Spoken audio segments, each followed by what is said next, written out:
কিয়ামতের ময়দানে অসংখ্য গণিত মানুষদের মধ্য থেকে কোন নবী ও রাসূলগণের উম্মত দেখা যাবে 2 জন 3 জন 4 জন 5 জন 100 200 300 400 এরকম ভাবে পাওয়া যাবে। কোন নবীর উম্মত একেবারেই শূন্য পাওয়া যাবে না। আমার আপনার নবী এক খোলা মাঠের দিকে তাকাবেন, দেখা যাবে এই খোলা মাঠের দিকে অসংখ্য গণিত উম্মত দেখা যায়।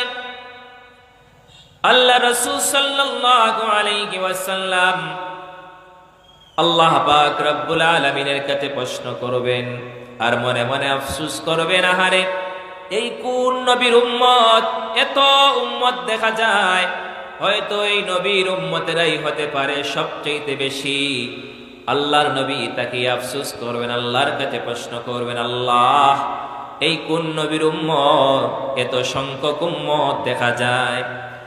আল্লাহর নবীর প্রশ্নের জবাবে আল্লাহ পাক রব্বুল আলামিন জবাব দিবেন, ও হাবিব আমার বন্ধু, আমার এই উম্মতেরা আমার মূসা পয়গম্বর আলাইহিস সালামের উম্মত। আল্লাহ পাক রব্বুল আলামিনের হাবিব আফসোস করবেন, এত সংখ্যক উম্মত, আমার না জানি কত উম্মত হবে। আল্লাহ পাক রব্বুল আলামিন তো নবীর মনের অবস্থা বুঝতে পারেন। আল্লাহ পাক রব্বুল আলামিন বলবেন, বন্ধু আমার, হাবিব আমার, আফসোস করার কারণ নাই। ওই খোলা আকাশের দিকে তুমি তাকাও, ওই মাঠের দিকে তাকাও, ওই খোলা মাঠের দিকে দেখতে পারবে তুমি অসংখ্য অগণিত মানুষ রয়েছে, যেই মানুষের তুলনা অন্য কোন নবীর উম্মতের চাইতে চলে না। এত সংখ্যক উম্মত আল্লাহর নবী দেখতে পারবেন, চোখ দিয়ে দৃষ্টি দিলে যতক্ষণ দেখা যায় শুধু উম্মত আর উম্মত। সুবহানাল্লাহ। ডান দিকে তাকাবেন, বাম দিকে তাকাবেন, সামনে পিছনে তাকাবেন, শুধু উম্মত আর উম্মত। আল্লাহর নবী প্রশ্ন করবেন, আল্লাহ এত সংখ্যক উম্মত কার?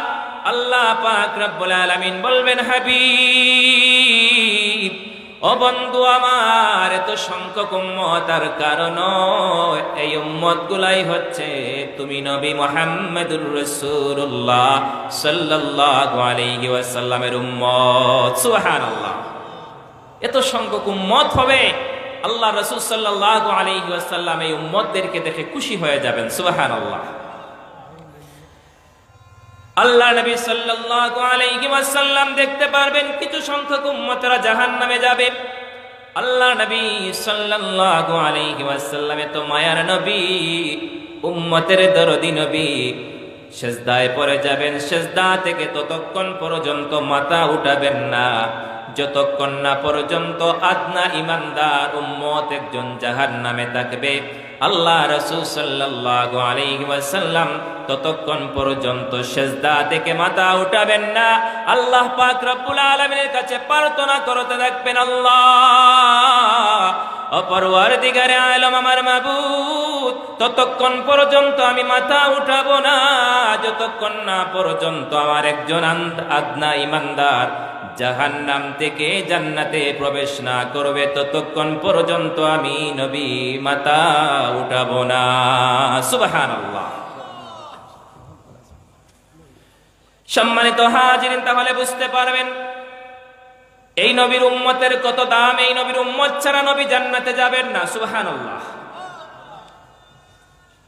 আল্লাহ পাক রব্বুল আলামিন সেই নবীর উম্মত হিসাবে আমাদেরকে কবুল করেছেন। চিৎকার মেরে আবারও আল্লাহর শুকরিয়া আদায় করি, পড়ি আলহামদুলিল্লাহ।